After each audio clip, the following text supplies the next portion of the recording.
खुलुमबाय लोगोफोर, नोंथांमोनखौ एनबि ब्रह्म चेनेलाव गोजोन फुंबिलिनि बयनिसिमबो गाहाम हामलायथि बावहरग्रोनाय जाबाय। आं दिनै नोंथांमोननि सिगाङाव दिनैनि सानसेनि फानजामुथिखौ फरायथिनो लादों। आसा खालामो नोंथांमोना भिडिअखौ नायना मोजां मोनगोन। नोंथांमोना भिडिअखौ नायना मोजां मोनोब्ला लाइक, साबस्क्राइब, कमेन्ट आरो शेयार खालामनानै होलांब्लानो जाबाय।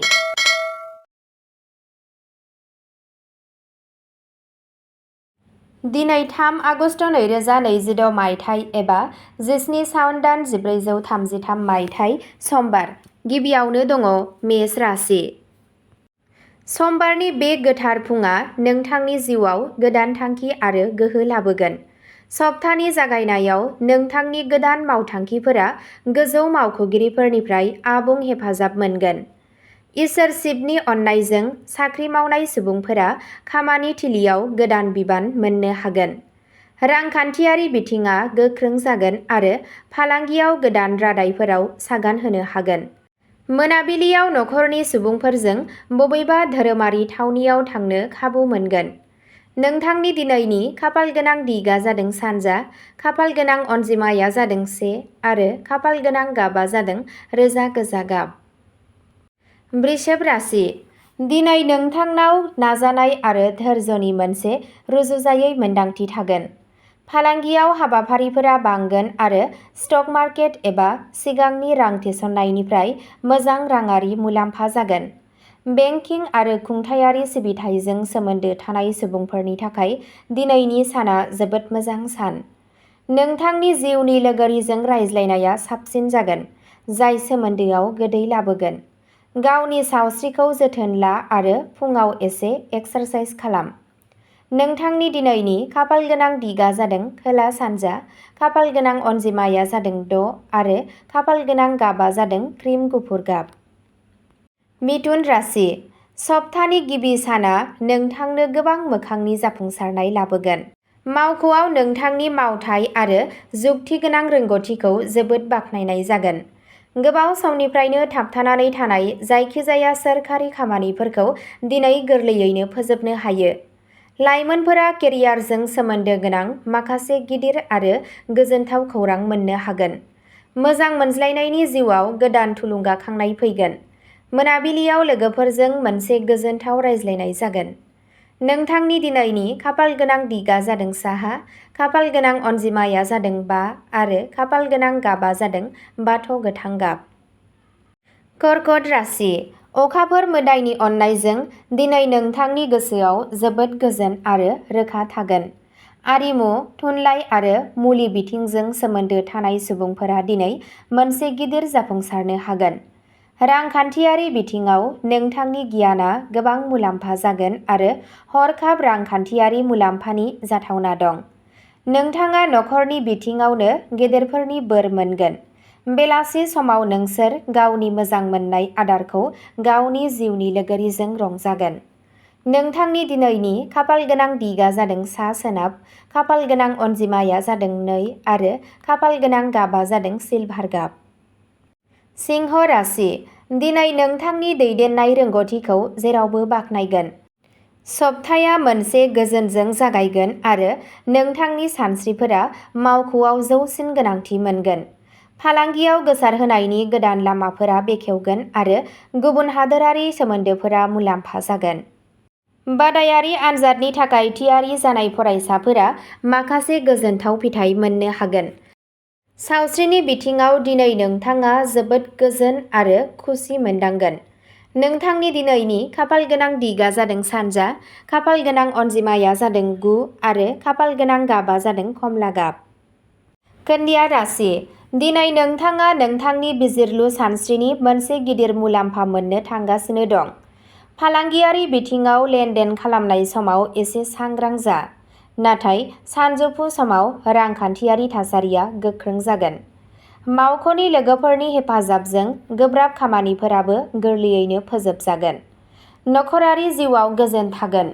आदाराव बेले-बेजे जानायखौ नागार आरो गोबां दै लों।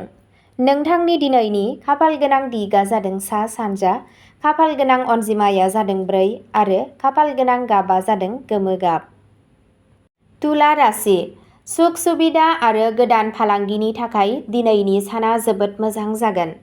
नोंथांनि गुरै बिबुंथि आरो आखुजों सुबुंफोरा जोबोद गोहोम गोग्लैगोन। फेशन, इन्टेरियर आरो कस्मेटिक्सनि फालांगिजों सोमोन्दो थानाय सुबुंफोरा मिजिं थिनायनिख्रुइ बांसिन मुलाम्फा जागोन। जुलियारि जिउआव रमान्टिक आरो गोदानथि थागोन। मोनाबिलियाव सोरबा आंगो लोगो एबा बाहागि फैनायनि जाहोनाव न'आव गोजोननि आबहावा थागोन।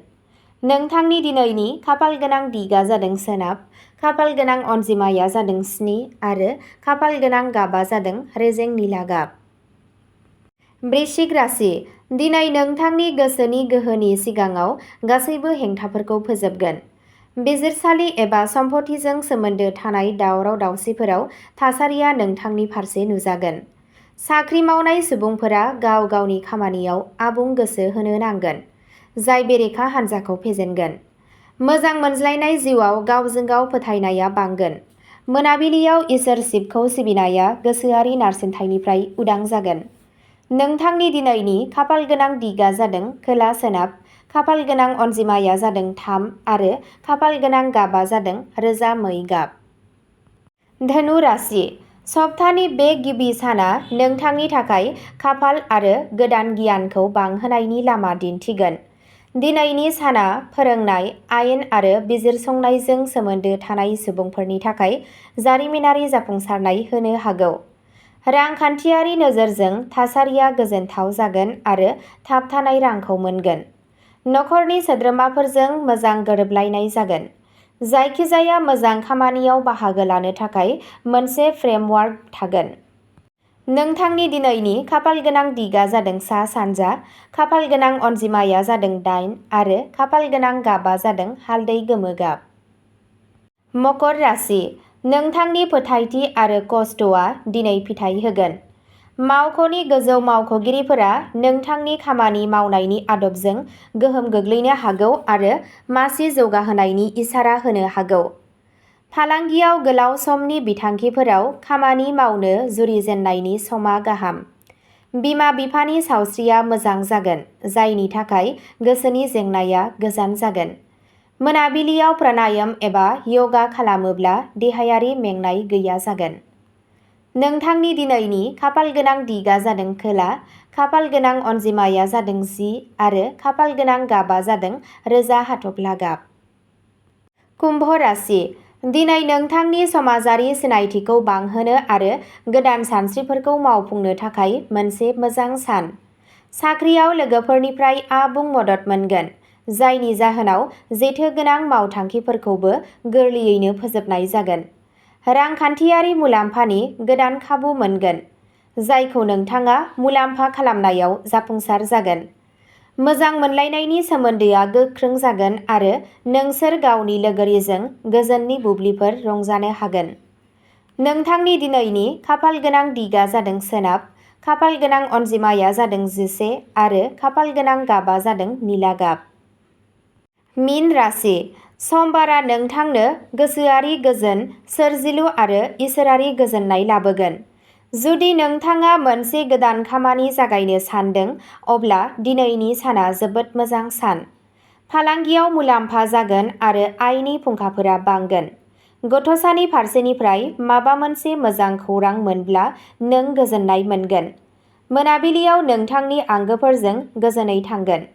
नोंथांनि दिनैनि खाफाल गोनां दिगा जादों सा सोनाब, खाफाल गोनां अनजिमाया जादों 12 आरो खाफाल गोनां गाबा जादों गेरुआ गोमो गाब। अब्ला दिनैनि सानसेनि फानजामुथि एबा राशि फरायथिनाया एसेनोसै।